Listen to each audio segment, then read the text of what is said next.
A few days ago, we saw Home, the movie starring Jim Parsons of The Big Bang Theory and Rihanna. Connor, can you tell us about this film? Well, Home is about an alien named O who who stumbles upon a girl played by Rihanna, and they go on a quest together, even though they don't get along originally, to save the girl who Rihanna plays' mom. And through doing that, they become friends and save the human race. Aiden, what did you think about Home? It was pretty much a generic kids movie, but I liked it less than most kids movies. I don't like Sheldor as an actor, and that's about as much emotion as I got out of the movie. What I thought about this movie, I didn't think a lot. I mean, I disliked it. It just wasn't all that good of a kids movie. The message was kind of preachy. It was kind of very obvious and cliched. Didn't really bring anything new to the table, and it kind of just felt like they were cashing in on Jim Parsons and Rihanna's fame. What the fuck? But yeah, there really wasn't much to the movie. Like, I don't really even know what to talk about. It was just a generic kid movie. It kind of was meant to pull on heartstrings. It's very obvious. It's not like they're not going to be friends at the end or whatever the fuck, you know? It was very obvious, very predictable movie. Just, there wasn't really much to it, and that was the problem with the movie, is there wasn't much room to be original in the movie. That was based 100% on cliches, pretty much. And that was the problem with the movie, in my opinion. There was one interesting thing the movie did, which was Family Guy style cutaways that Sheldon would imagine or recall. It was basically the same format as Family Guys would, where it was like, I remember this one time. And everyone proceeded to not care. But even that just...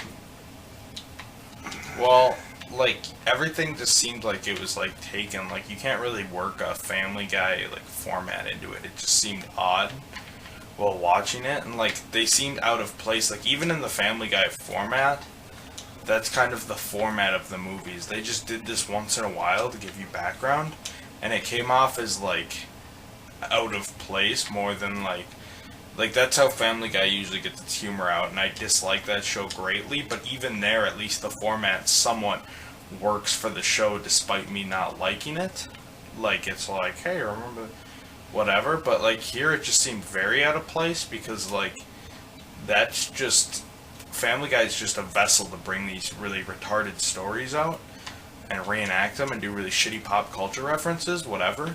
But when this movie did it, it was like a structured narrative that we were supposed to follow. Then it's like, hey, I remember this one time when I was on the moon, and we did some shit, and it cuts away for like 30 seconds, and then goes back to where you were before, and it just takes you out of the plot.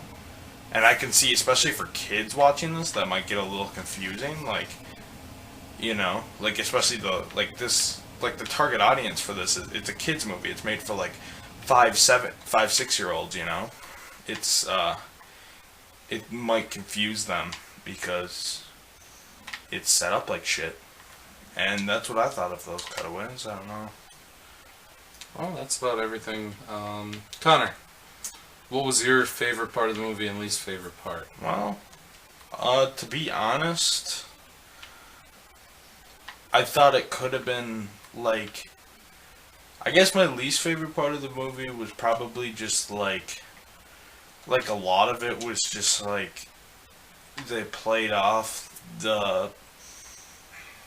I can't decide if I disliked the cutaways that took away from the story more, or if I disliked the constant like, they just really dumbed down this thing, and then the main character, the main alien, and they basically made him useless, but in the end it just kind of worked out. And it's like, oh, your flaws are good sometimes, but I mean, he really almost did doom their entire race. I mean, in the end it worked out, but There's no real forgiving that in real life, you know. You'd probably still get put down. And what about your favorite part? My favorite part, I mean, the other part that sucked, we totally forgot to mention the all Rihanna soundtrack. Just, what the fuck? It was just the best of Rihanna soundtrack. The best of kid-appropriate Rihanna soundtrack. And it was, that kind of made me feel uncomfortable during the movie. So she's like, I'm dancing! And she was supposed to play like a half Latino woman. And like... Was she? Yeah, because remember her mom, they're like, I moved from South America, or whatever. Oh, yeah. In the middle of the movie, and she did like that, I'm dancing! Type like fake fucking Mexican accent, and it came off as like weird. Like she's like, I love this song, it's by Rihanna! Came off as really racist and badly done. Okay, alright. What was your favorite part? Oh, God. Yeah, it's a tough choice. It's like saying, what was your favorite part of your colonoscopy? See, it's not like really there's just no parts I liked. Really? There were a lot of parts I disliked, but it like wasn't like the worst movie I ever saw, I guess. I think my biggest problem, like wait, no, I'm not on the problem anymore. I guess the biggest good part about the movie was, I guess there was some, but like I don't even want to say like their friendship, because that's like the only thing I can think of. Like they had a friendship that they had to gain, but it was just cliched. I don't even know. Once we get to my turn, you want me to go? I liked. Wait, no, I got this. I liked when they made the slushy car. No, I kind of liked the design of the alien, like the main bad guy alien that turned out to be a good guy. Oh, he was kind of cool. With friendship, He looked like a Ben 10 villain. Yeah, well, he looked like Vilgax a little bit, but he also looked like something you'd see in like Avengers or something. I don't know. Yeah, I don't know. I meant like a generic Ben 10 villain, like not Vilgax, but no, he kind of looked like Vilgax. He did because he was a like squid. Vilgax too. But I don't know. I thought he looked all right. When you're saying character design is the best part, you know you have a problem. I didn't like the character design of any other character in the movie. And I thought Rihanna's character was a racist. You didn't like Purple Sheldon? Well, I mean, could I get away with playing like a black character in an animated show? Like if I was to do a voiceover, would it be racist if I played like... Yeah, probably. It would like probably if I played Eddie Murphy in the Daddy Daycare animated series... Would people be like, that's fucking racist? Yeah, because that's kind of what Rihanna did, but I guess they're both brown, so they just let her get away with it.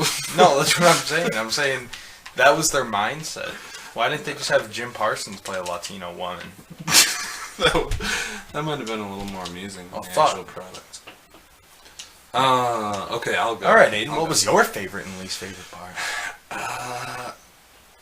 The best part was...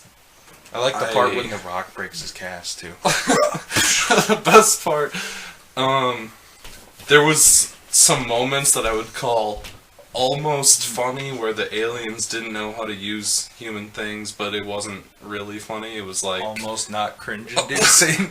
It was like the least bad part of it. The Vilgax alien and his ship were pretty cool. I'll agree with you on that.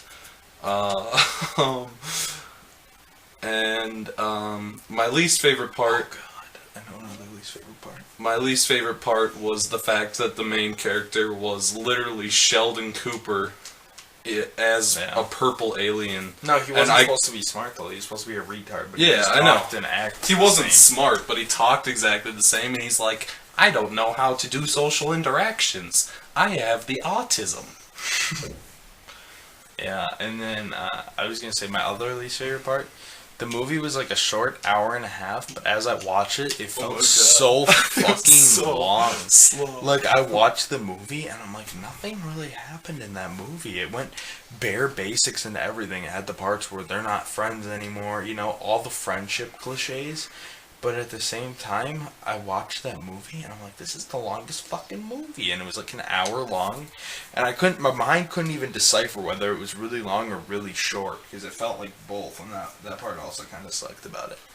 Wait, I want to look something up quick. I want to see if the guy who played the friend cop was okay. Jennifer Lopez played Rihanna's mom. Didn't know that. I knew that. I remember seeing that at the end, and I was like, why would they waste money on that when she appears for like? And believe it or not, 3 Steve minutes. Martin of Cheaper by the Dozen fame played the I knew that. captain. That was the first thing he's done Kyle. in 20 years. I knew Kyle was Badger. I knew it. That's all I wanted to look up. Yeah, well, they got... Well, I mean, Badger I wouldn't call a famous star, but... Yeah, he's not really a star, but I like him. Everything else was just overpriced talent that they got for no particular reason. Like, getting Jennifer Lopez was a fucking stupid idea. I mean, Rihanna and Sheldon. Well, and Rihanna and Sheldon, they're the main characters, so that's one thing. But why are you hiring Jennifer Lopez to play a character that I would consider, like, not super significant? Like, she's important as a backbone, but she didn't really need to be voiced by $1 million actor, you know? They just tossed away money. Well, And it was pointless and gay. I think So, What how... about Reds? Well, you gotta... Are we gonna... What do you think about the movie? Or what would you suggest it, basically? If you have a 3-year-old son or daughter, Would and you? they really want to go to a movie, it's probably the only thing out right now. I just watched Furious 7. If you had I wouldn't bring a 3-year-old to Furious 7.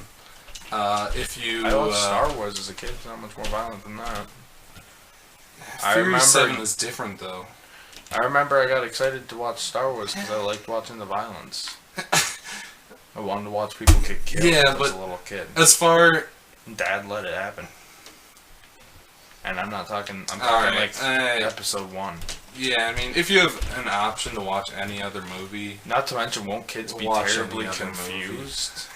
Like, I mean, they might like Little Purple Sheldon, but he's kind of annoying. I mean, I get that kids don't care when things are annoying, to be honest, but... But, at least Jar Jar didn't do annoying cutaways that were taken straight from Family Guy. And done really badly and confusingly and out of place. Like Yeah, I was saying, at least Family Guy has no story and just is basically a story to lead to these... If you have the mini ability stories. to not get... If you have the ability to not go to the movie, I would not go to the movie. Honestly, if I'm being 100% honest, I couldn't recommend this movie in the slightest. I can't think of an audience that would really enjoy it that much. I mean, I feel like little kids might enjoy it, but at the same time, little kids enjoy every movie, so why don't you just take them to something that's good, or like rent Toy Story 3 or something, you know? I don't see why you should support this trash, so in no way can I suggest this to anyone, really, in my opinion. Maybe if you're like renting it on Redbox, if you're watching this video, if you rent it on Redbox. Well, the only reason I say that is like if you have like 6 kids at the house or whatever, and you just pop it on and leave them there to sit. Like even I better just than wouldn't that, give too much money to it. when it becomes free on Netflix and you have to watch 6 Well, kids, DreamWorks doesn't just usually. slap it on in front of them. DreamWorks doesn't do that. And then follow-up question: do you think this will become No. a franchise like How to Train Your Absolutely Dragon not. or Shrek? See, the difference between Shrek and How to Train Your Dragon is that the first 2 Shreks were good, and How to Train Your Dragon is decent, and both of them made money. Has this movie made money though? No. Based on it hasn't. No. Not much. Have you looked it up? No. I mean, I can look it up. So you just made that up. You just made up a statistic. Okay, I'll look up the statistics. You really don't think it's made any money? Well, I mean, don't really maybe think so. comparatively to Furious 7, but I mean, Okay. it is Okay, I'm looking it up. a DreamWorks movie. I'm looking it up. So it's made about $50 million over its budget, $183 million, which is better than I thought it would do. It's pretty damn good. $50 million gain. Yeah. Whatever. That's actually a lot of money. They're gonna probably greenlight a sequel if it makes any more. I'm just shocked. Comparatively merchandise-wise, though, it hasn't been as much, I guess. Like, I saw that little ad at Kmart, you know, when we went to Ghetto Kmart. But, other than that, really, I haven't seen much advertising other than me as Sheldon in the commercials once in a while. On, like, Cartoon Network and Dick. But, yeah. So, that was that movie. Interesting. And, The guy who made Home made the movie Ants, which also had Jennifer Lopez in it. And he made Over the Hedge, which probably didn't have Jennifer Lopez Okay, that in it. explains a lot. It 'Cause did Over have the William Hedge was Shatner in shit. it. Over the Hedge did. Didn't know that, actually. Bruce Willis was in it, too, and Steve Carell. How does this guy get these people? Those are all DreamWorks movies, right? Yeah, every single one. The shitty DreamWorks team. Ants has Woody Allen, Gene Hackman, Sylvester Stallone, J-Lo, Christopher Walken, Dan Aykroyd, and Danny Glover. Well, I'm sure they just toss money at these people. It's not like they're fucking actors. It's not like they can't be bought. Yeah. Any actor that pretends to have integrity and then does fucking Hollywood movies is a liar. I just mean that because you look at a lot of Hollywood movies and they're trash. Like The Expendables 3. Sylvester Stallone. Like The Expendables 3. And I haven't seen Expendables 2, so I won't say anything. But I wasn't a particular fan of Expendables 1. I get what they were going for. Did I see Expendables 2? I think I did. I think I might have seen Expendables 2 as well. I don't recall. Wait, no, that's the one with Chuck Norris, right? It was on Netflix for a long ass time. Yeah. That's the one where the sniper dies, I think, right? We watched that one together, yeah. And then the guy does the backflip and backflips the knife into him? Yeah. That's Expendables 2. I've seen all 3 Expendables. Or maybe I haven't seen Expendables 1. I feel like I've seen 2 of the Expendables. I feel like I've seen all 3, but I can't remember. I know we saw anything 3 about because any we of dressed the up, above. remember? Yes, we did. And we thought it was trash, remember? Yeah, it was.